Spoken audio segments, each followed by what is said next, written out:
धम्म संहिता YouTube channel के सभी दर्शकों को जय भीम, नमो बुद्धाय।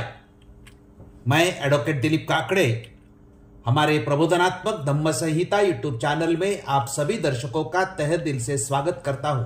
डॉक्टर बाबा साहेब अम्बेडकर लिखित द बुद्धा एंड हिज धम्मा ग्रंथ का प्रबोधन पर्व शुरू है।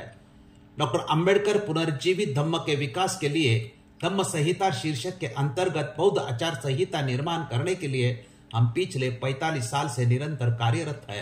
इस कार्य को सहकार्य करने का अनुरोध बौद्ध अनुयायियों को करके आज के विषय को मैं प्रारंभ करता हूं।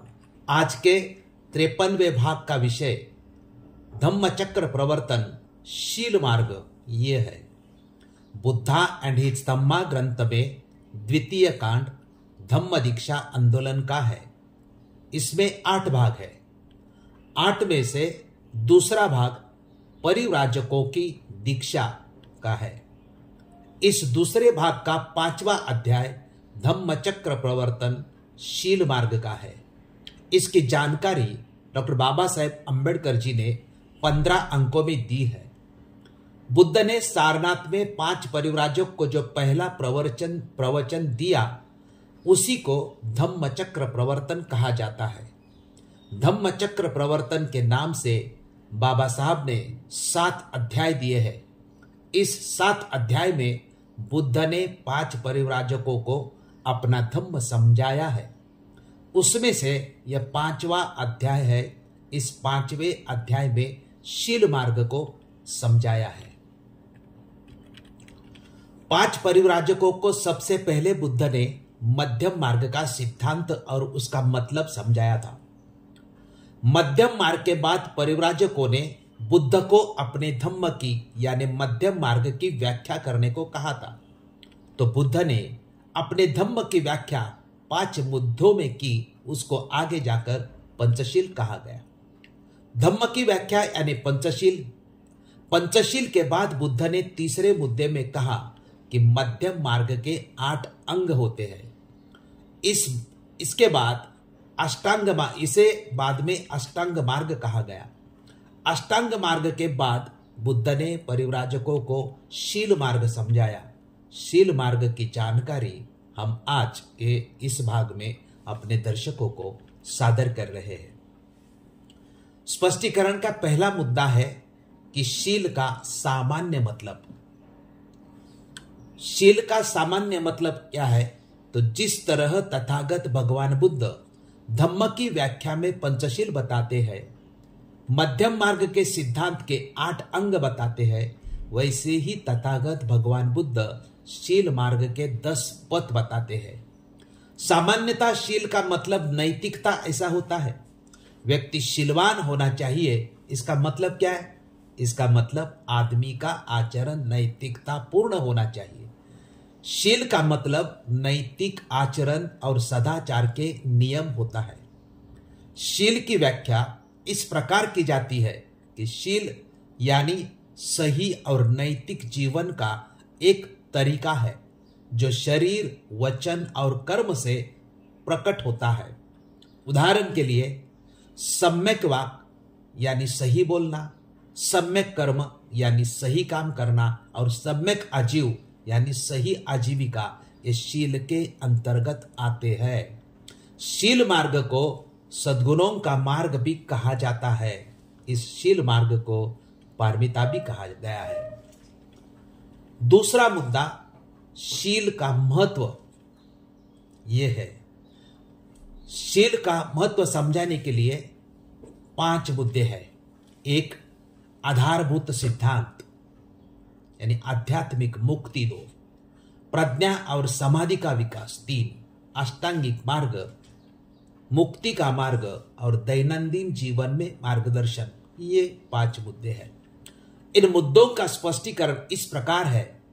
1 शील का आधारभूत सिद्धांत। बौद्ध धर्म में शील का अर्थ नैतिकता या सदाचार है और यह आध्यात्मिक मुक्ति के लिए एक आधारशिला है।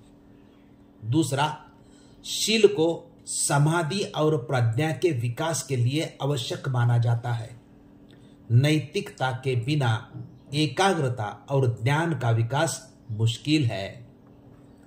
3 आर्य अष्टांगिक मार्ग के 3 महत्वपूर्ण पहलुओं को कवर किया जाता है।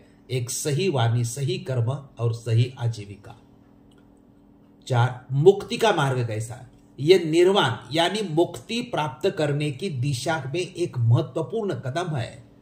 शील का पालन करके बौद्ध व्यक्ति अपने बुरे कर्मों को खत्म कर सकता है और दुखों से दूर हो सकता है। दैनिक जीवन में मार्गदर्शन। शील व्यक्ति को एक नैतिक और सदाचारी जीवन के लिए मार्गदर्शन करता है। शील के प्रकार पंचशील, अष्टशील और दशशील, ये शील के 3 मुख्य प्रकार है। इसका स्पष्टीकरण इस प्रकार है। पंचशील ये आम लोगों के दैनिक जीवन के लिए 5 उपदेश है। प्राणियों की हत्या न करना, चोरी न करना, व्यभिचार न करना, झूठ न बोलना और मादक द्रव्यों का सेवन न करना, ये पंचशील है। दूसरा अष्टशील, इसमें कुछ विशेष अवसरों पर मतलब पंचशील के साथ कुछ अतिरिक्त उपदेशों का पालन करना। और दशशील, दशशील में भिक्षुओं और भिक्षुनी के लिए यह विस्तृत नियम है जो मठवासी जीवन जीने के लिए अनिवार्य है। शील के 10 पद, यह मुद्दा है आगे का। तथागत बुद्ध शील मार्ग को समझाने के लिए शील के 10 पद बताते हैं। तथागत ने जो 10 पद बताए हैं वो है शील, दान, उपेक्षा, नैष्कर्म्य, वीर्य, शांति, सत्य, अधिष्ठान, करुणा और मैत्री। तथागत भगवान बुद्ध ने 5 परिव्राजकों को जो शील मार्ग समझाया है उसका तफसील डॉक्टर बाबा साहेब अम्बेडकर जी ने बुद्ध और उनका धम्म ग्रंथ में संक्षेप में लेकिन बहुत ही अच्छा तरीके से समझाया है। बाबा साहब लिखते हैं कि परिव्राजकों को अष्टांग मार्ग समझाने के बाद बुद्ध ने उन परिव्राजकों को शील का पथ यानी सद्गुणों का मार्ग समझाया। शील मार्ग को सद्गुणों का मार्ग भी बाबा साहब ने कहा है, ये ख्याल में रखना चाहिए। बाबा साहब लिखते हैं कि बुद्ध ने बताया कि शील के या शील पथ का पथिक होने का मतलब है कि इन सद्गुणों का अभ्यास करना।